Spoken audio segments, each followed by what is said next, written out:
This is a real fintech product, a software for Proxy the research industry. While it's true that this product is currently at MVP stage, it's not just a pet project. It has real business potential because it's built upon real pain point my Italian business partner found in her day-to-day workflow. I'm building it solo with AI agents in Cursor doing all the heavy lifting for me. And as a data engineer, I have no computer science degree, no software development experience, just me and AI agents. But here's the story. The whole architecture of codebase was only rated 25 out of 100 by my senior full-stack software developer friend. That actually reminds me of one fact. Most vibe coding videos or online courses only teach you how to build pet projects that only look fancy. But the real deployment-ready product should have a stable architecture that enables it to scale. So if no one has ever showed you the huge gap in between, I'm gonna show you in this video. And I'm also going to share how to close the gap. Let's get into it. The product I just showed you is called Proxy AI. It has two major functions: automatically extracting a listed company's data, ranging from financial statements to CEO remuneration, and building data dashboards for cross-year and metric comparison. It also offers all the trails for the user to verify the authenticity of data extracted. As a data engineer in finance, I do have a good sensitivity to data in the financial world and technical experience to build good quality end-to-end pipelines, but I've never coded a real software all by myself. That's why I chose to vibe code the product with Cursor AI. I believe when used correctly, AI is your leverage. You might be wondering what exactly it means by using AI correctly. Well, let me ask you a few things. When vibe coding with AI, do you firstly set up environment for AI agents to code safely without break, or do you just directly jump into writing prompts?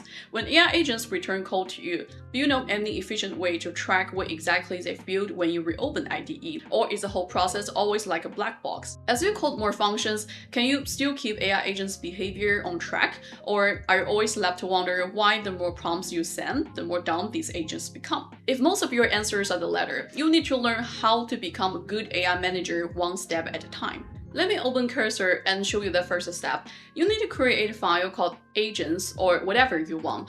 This will be your DOS to configure Cursorrules. The first question to you: have you ever heard of Cursorrules? What do I need to specify in this file, and why do we need these rules? So, long story short, Cursorrules are global, project-wide, and pattern-specific. These are persistent instructions that always keep your AI agents aware of things they have to do all the time and things they cannot do unless with your permission. Let me give you a simple example. Imagine you are building a web application and there are multiple buttons across the whole page. You hate inconsistency. Some buttons are thinner, some are fatter, some may even have different colors or shapes. So you want to apply the same styling each time. But imagine you have 100 such buttons on the web page. It will be a nightmare scenario where you write and send the same prompt to AI agents 100 times.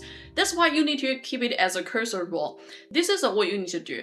Open the file we just created and write something like always keep the button on the web page consistent. This means you should always set the color to this, border radius to 25 pixels, display shadow when the cursor hovers around it, and keep the same space between buttons. Don't forget to select always apply in the dropdown list on the top. In this way, whenever you ask agents to create buttons, Cursor will always read the role I just created and make sure these buttons look the same. This is one of the patterns or conventions you can specify, but it's much more than that. Let me show you what I've configured for my software. So in this markdown file, cursor roles are mainly separated into business and technical parts. For the business layer, I clarify the background information, namely what's currently happening in this industry, major pain point in the day-to-day workflow, what we are going to build to solve this problem, and on top of that, who our clients are. If you're trying to build something serious that will go to the market, I highly recommend you force yourself to articulate this business stuff in this way. The more clear it gets, the less likely you will pile up features that just look fancy and considerate, but are actually useless. When it comes to the core product development, which is vibe coding, if your workflow is simply sending prompts and clicking accept the buttons, I want to show you the development flow I designed. This flow has 4 steps to go. Step 1 is about requirement definition, design, and the task breakdown. This means when you dump your instructions to your AI assistant, it must first return how it's going to handle the task, what new functions or logic it's going to write, and the purpose of building them. Also, if the task is too big, it should give a detailed task breakdown. This will make sure that you have access to the reasoning process of AI agents and judge if they understand your objectives correctly before they dump lots of code snippets back into you. If this is exactly what you are always doing, but you somehow notice your AI assistant's memory and performance are only getting worse and worse, let me ask you a simple question.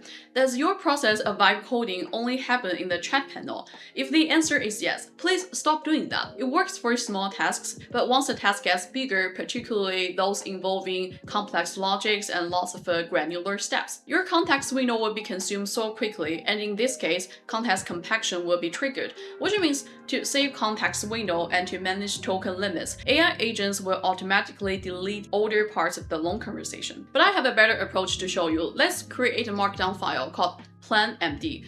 This will be used to store your instructions. Here are some of my ways to fill this file. I usually write down what problems I want AI agents to solve and the corresponding solutions I want them to build. Alternatively, I also clarify what my objectives are, what current obstacles we have, and how the output should look like.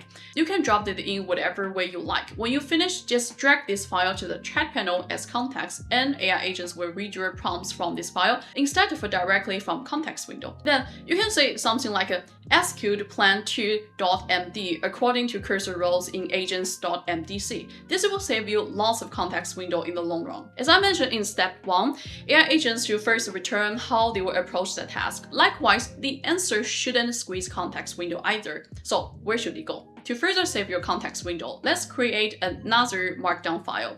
Let's call it development log.md. This is a place where task understanding should land. There is one big benefit. You have evidence to quickly trace what AI agents are going to build instead of researching it in the long conversation window each time, which will be quite painful. One small but very important thing. Before AI agents jump into the coding step, you should add one thing in step 1. Always ask me for confirmation before proceeding into step 2, coding. It will prevent AI agents from one-shotting everything before you send confirm in the chat panel. So you can review if their understanding of the task and the task breakdown makes sense or not. If it doesn't, don't give your confirmation, and you should correct mistakes until AI agents get the point. Cool, let's talk about step 2, coding. Let's assume you send confirmation in the chat panel and AI returns code back to you. But hold on. Have you ever wondered why some vibe coders can always build things of higher quality, but your code looks messy, dirty, and fragile? Here are what you should define in step 2, coding rules. These are rules guiding AI how to write code. They can be something very specific, like always add logging and use try and except the block. Or they can also be some general principles to follow. In my case, I instruct AI agents to strictly follow 5 principles applied in software development workflow.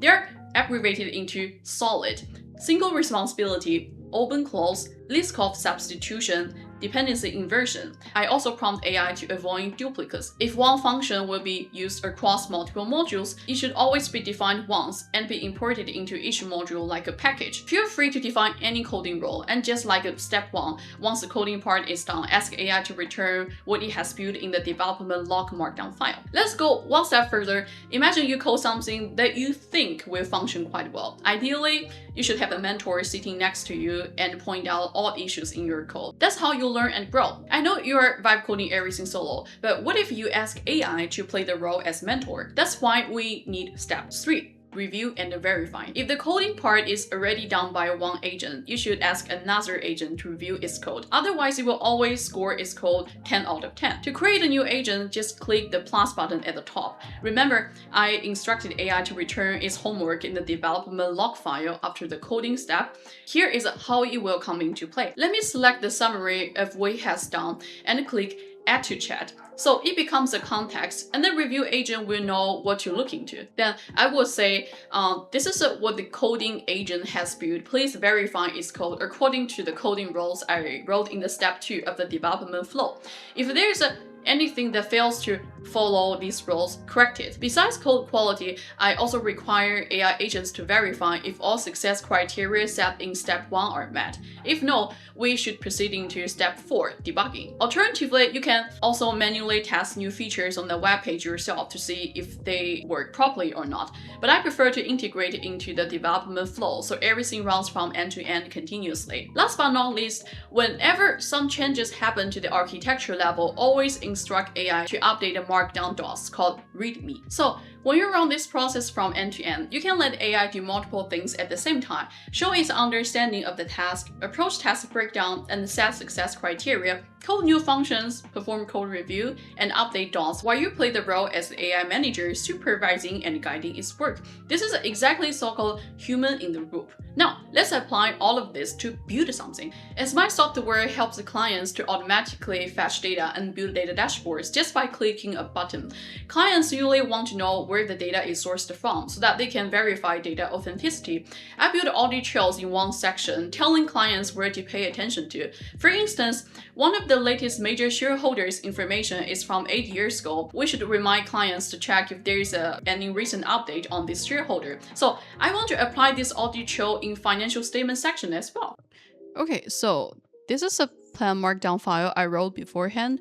I listed out the objective I wanted to achieve, like adding 3 colors to build audit trail, 2 requirements AI must follow, as well as how the output should look like.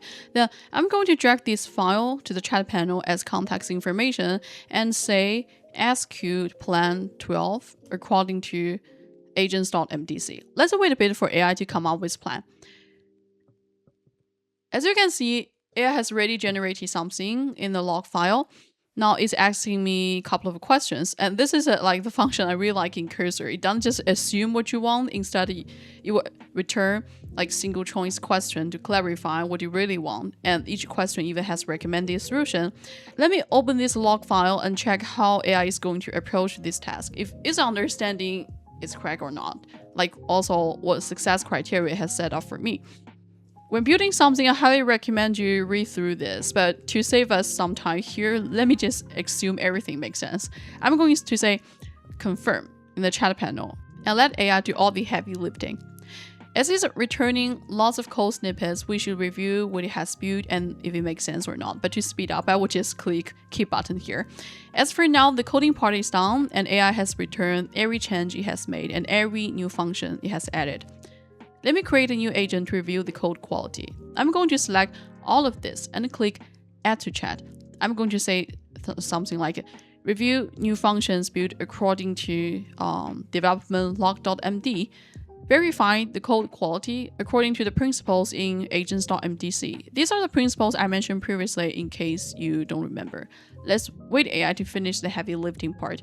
So, according to the results, AI has found 3 issues that didn't follow through these coding rules, and it asked me if I want to proceed into step 4 to fix all of this. I'm going to give confirmation again. So as you can see, it's fixing all these issues across multiple modules and it's updating the documentation as well. Let me open the docs and accept all changes it has made. Until this step, AI has done everything for me. Okay, but one last thing. Let me open the front-end page and test if the new feature works or not. So in this table, I see a new column added. Let me just click Fetch Data button. And yeah, these are all metrics I want to extract.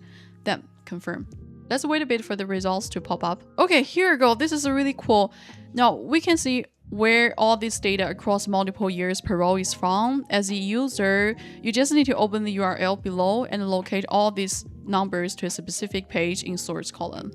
So yeah, it'll be super easy to verify if these numbers are actual or not. That's a system I built for myself to cooperate better with AI. But this workflow is not from nothing. I went through lots of errors and trials when I worked with AI and got feedback from real humans. Before I figured out this way, remember my code base was rated only 25 out of 100 by my software developer friend, as I mentioned in the beginning part of this video. Initially, I thought AI code could work pretty well, but it turned out to be mediocre and even dangerous. No logging, leaking internal sensitive information, lots of duplicates and dependency between modules. That drags me back into the reality. The magic of vibe coding is that it helps you build MVP 10 times faster than before, but MVP is not deployment ready final product, and there's a huge gap in between. So at the end of the day, vibe coding just makes you see the huge gap 10 times faster. If nobody has ever told you this, I already did today. This project is still going, and I'm working closely with my senior full-stack software developer friend who offers mentorship to make it go to market. We're taking this seriously. I just want to show you the reality so that you won't have any unrealistic expectations on vibe coding. But I'm not here to pour cold water upon you either. I still believe you don't need a computer science degree, but you do need a stable system and architecture for AI to work inside safely, your courage to be reviewed by experts, your willingness to accept it when they tell you what you've built is actually a piece of bullshit, and to be prepared to topple down everything and rebuild everything over and over again. It's certainly a long journey, and you may not even get the outcomes you want, but it's worth it. You'll learn and grow, and get experience and skill sets that AI can never replace. So that's all for today. If you want to watch more contents about vibe coding and my software, stay tuned.